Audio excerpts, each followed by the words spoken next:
Praise the lord. ప్రభు అయిన యేసుక్రీస్తు నామములో మీ అందరికీ హోసన్నా మినిస్ట్రీస్ తరపున హృదయపూర్వకమైన వందనాలు తెలియపరుస్తున్నాను. ప్రభు మిమ్మల్ని ఆశీర్వదించి దీవించునుగాక.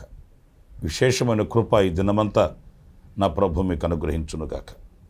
ప్రియులారా, సురక్షితమైన ఆయన రెక్కల నీడలో మనం దాచబడుతూ ఉన్నాము. దీవెనకరమైన బ్రతుకుని అనుభవిస్తూ ఉన్నాం. ఏ కీడు సమీపించకుండా, ఏ తెగులు మన గుడారమునకు తగలకుండా ఆశ్చర్యకరుడైన దేవుడు తన రెక్కల నీడలో మనల్ని దాచి కాపాడుతున్నాడు. మనం ఎంతైనా కృతజ్ఞులం, ఆయనను స్తుతించబద్ధులం. పరిశుద్ధ గ్రంథంలో ఈ పూట ఇర్మియా గ్రంథం 16వ అధ్యాయం 21వ వాక్యాన్ని నేను చదువుతున్నాను. నా బలమును నా శౌర్యమును ఎంతటివో వారికి తెలియజేతును. చూడండి, ఇక్కడ మన దేవుని యొక్క పరాక్రమమును మనం చూస్తాము. మనం ఆరాధించే మన ప్రభు ఎవరు అనంటే ఆయన శౌర్యము కలిగిన దేవుడు, పరాక్రమము కలిగిన దేవుడు, బలవంతుడైన వాడు. ఆయన వంటి రోషము గల దేవుడు మరొక్కడు ఎవడూ కూడా లేనేలేడు. ఎందుకంటే అంతటి పరిశుద్ధుడైన దేవుడు, పవిత్రుడైన దేవుడు, మహాపరాక్రమము కలిగిన మహనీయుడు ఆయన. ఆయన తన శౌర్యమును ప్రత్యక్షపరుచుకునే దేవుడు అన్నప్పుడు ఏ విషయంలో ఆయన శౌర్యము గలవాడు అంటే అన్ని విషయాలలో శౌర్యము కలిగిన సంపూర్ణుడైన ప్రభు ఆయన.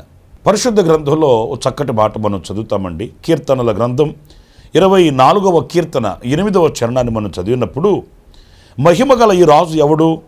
బలశౌర్యములు గల యెహోవా, యుద్ధశూరుడైన యెహోవా. ప్రియులారా, ఈ వాక్యంలో బలశౌర్యము గల యెహోవా అని మనం చదువుతాము. అంటే ఆయన శౌర్యము దేనిలో అంటే ఆయన బలములో, ఆయన బలశౌర్యము కలిగిన దేవుడు అనేది ఈ వాక్యంలో మనం గమనిస్తాము. ఆయన బలమునకు మితి లేదు. ఆయనకు అసాధ్యమైనవి ఏవి కూడా లేవు. ఎందుకంటే ఈ సర్వ సృష్టికి ఆధారభూతుడైన దేవుడు ఆయన గనుక, ఆయన నోటి మాటతో ఇట్లు కలుగు చేశాడు గనుక అన్నింటి మీద పూర్ణ అధికారం ఆయనకు ఉంటుంది.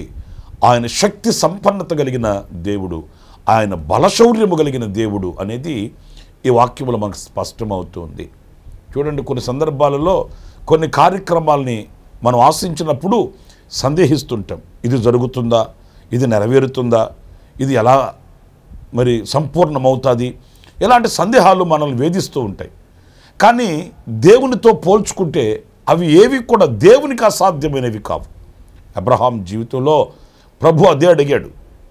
ఆయన సందేహిస్తున్నాడు, ఈ వృద్ధాప్యమందు నాకు ఎలా పిల్లలు పుడతారు, నాకు ఎలా సంపద కలుగుతుంది, నాకు ఎలా సంతానం కలుగుతుంది, నేను ఎలాగా ఈ నిందను తొలగించుకుంటాను, నేను వృద్ధాప్యంలో ఉన్నాను కదా అన్నప్పుడు దేవుడు అన్నాడు, సారా, నువ్వు నవ్వవలసిన అవసరం లేదు.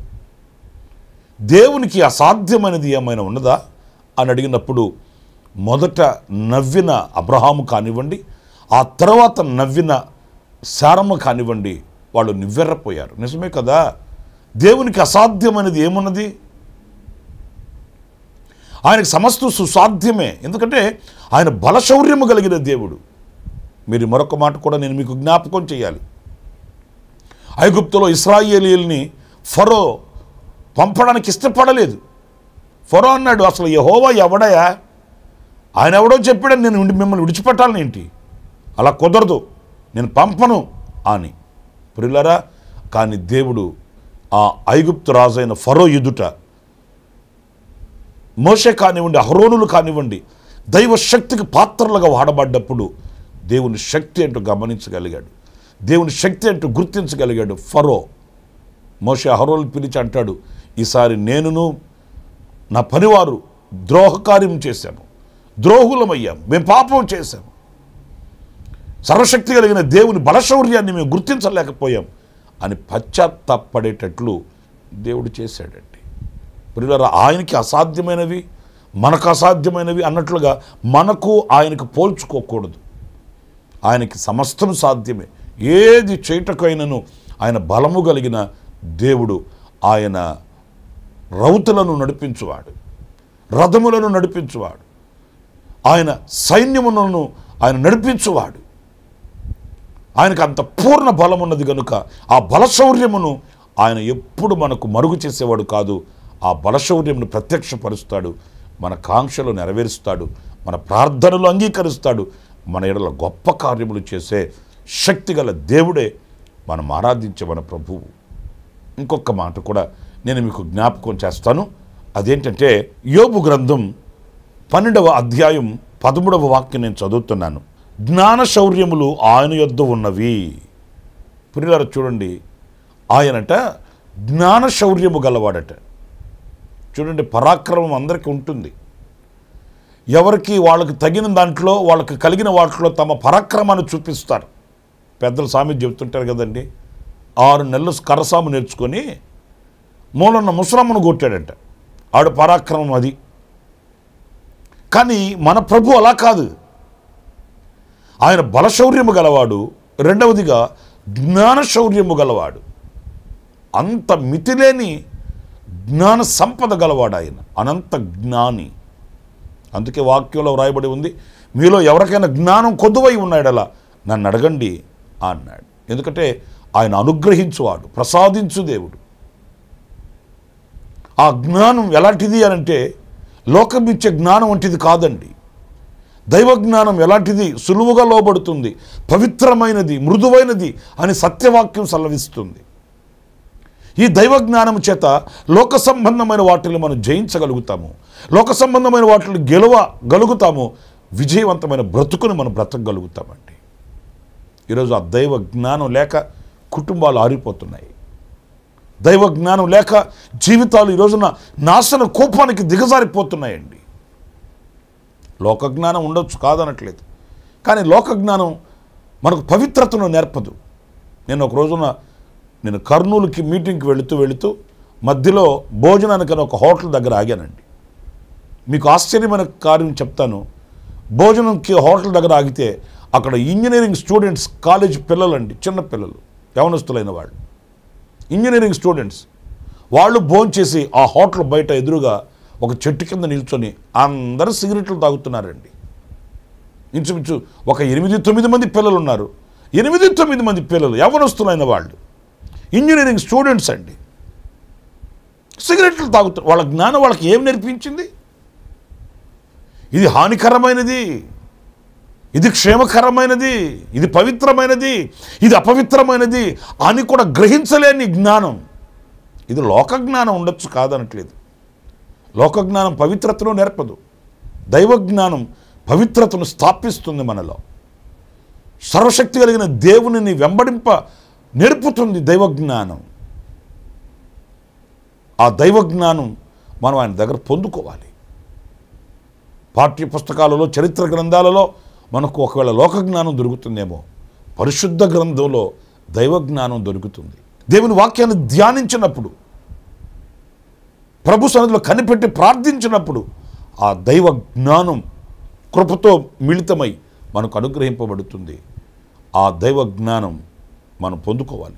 ఆయన జ్ఞాన శౌర్యము కలిగిన వాడు.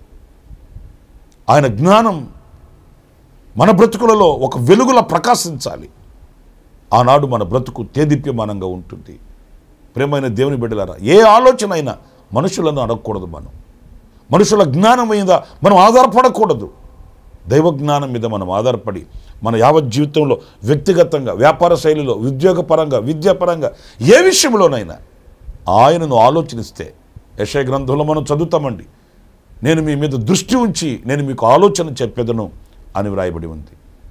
మన మీద దృష్టి ఉంచి అంటే ఎవరికి ఏ ఆలోచన కావాలనో వారికి ఇస్తాడు. అందరికీ ఒక ఆలోచన కాదు. నాకు ఏది క్షేమం ఆలోచించి నాకు ఒక ఆలోచన ఇస్తాడు. మీకు ఏది ఆలోచన అవసరమో ఆయన తగిన ఆలోచన మీకు ఇస్తాడు. ప్రతి ఆలోచన విజయవంతంగా ఉంటుంది. ఆసాపు చెప్తాడు కదండి, నీ ఆలోచన చేత నీవు నన్ను నడిపించదవు, తర్వాత మహిమలో నన్ను చేర్చుకుందువు. ఆయన ఆలోచన చేత నడిపించబడితే మహిమకరంగా ఉంటుంది, దీవెనకరంగా ఉంటుంది. మహిమను చూడగలుగుతాం, ఓటమని చూడము, ప్రశాంతంగా బ్రతకగలుగుతాము. నా ప్రియమైన దేవుని బిడ్డలారా, ఆయన జ్ఞాన శౌర్యము కలిగిన వాడు. అందుకే చరిత్రలో మన పితరులు చూడండి, వాళ్ళకి యుద్ధం వచ్చినప్పుడు వాళ్ళకి పోరాటాలు కలిగినప్పుడు వాళ్ళు దేవుని దగ్గరికి వెళ్ళి ఆలోచన అడిగారు. వాళ్ళకి సైన్యం లేక కాదు, బలం లేక, బలగం లేక కాదు, జ్ఞానం లేక కాదు. కానీ మన జ్ఞానం ఏ పాటిది, మన ఆలోచనలు ఏ పాటివి, ఆయనను ఆశ్రయించాలి కదా అని దేవుని ఆలోచన వాళ్ళు తెలుసుకొని యుద్ధానికి వెళ్ళారు. అఖండ విజయాన్ని సంపాదించారండి. జ్ఞాన సంపద కలిగిన దేవుని ఆలోచన అనుసారంగా అడుగులు వేసి ఒక దివ్యమైన దీవెనకు వాళ్ళు పాత్రులయ్యారు. ఈరోజున నా ప్రియ సహోదరులారా, కుటుంబాన్ని కట్టుకునే జ్ఞానం, జీవితాన్ని కట్టుకునే జ్ఞానం, పవిత్రంగా జీవించగలిగిన జ్ఞానం, దేవునితో సహవాసం చేయగలిగిన జ్ఞానం ఆయన దగ్గర దొరుకుతుంది. ఆ జ్ఞాన శౌర్యము కలిగిన దేవుని అడిగి జ్ఞానం పొందుకోవాలి.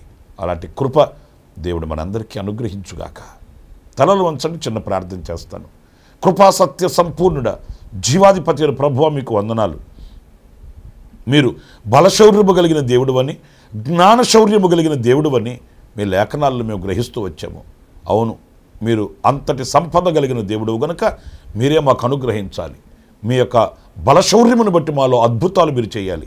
మీ జ్ఞాన శౌర్యమును బట్టి మీరు మమ్మల్ని నడిపించాలి. ఆ రీతిగా మేము కోరుకుంటున్నాము, శిరస్సు ఉంచి నమస్కరిస్తున్నాము. ప్రభువా, మమ్మల్ని దీవించమని, మమ్మల్ని ఒక్కొక్కరిని మీ చేతులకు సమర్పించుకుంటూ, ఇదిగో ఈ మాటల చేత ఎవరైతే నీ సన్నిధిలో నైనా మీ యొక్క ఆశ్చర్యమైన కార్యాలు కోరుతున్నారో, ఎవరైతే మీ ఆలోచన కోరుతున్నారో వారందరికీ కూడా సమృద్ధిగా మీరు అనుగ్రహించి మీ పరాక్రమమును చూపించి మా పక్షాన మీరుండి నడిపించమని మమ్మల్ని మీకు అప్పగించుకుంటూ యేసు నామములో ప్రార్థించి వేడుకొనుచున్నాను తండ్రి. ఆమేన్, ఆమేన్. ప్రభు మిమ్మల్ని ఆశీర్వదించి దీవించునుగాక. ఈ విశేషముగా ఈ దినమంతా కూడా ఆయన కృప మీకు సమృద్ధిగా అనుగ్రహించి నడిపించునుగాక. ఆమేన్. ప్రతి దినము ఈ అనుదిన కృపాను సందేశాల కొరకు, ఇంకా మరిన్ని ఆత్మ సంబంధమైన సందేశాల కొరకు ఈ మా యూట్యూబ్ ఛానల్ ని సబ్స్క్రైబ్ చేసుకోండి. Pastor Ramesh, Kosanna ministries.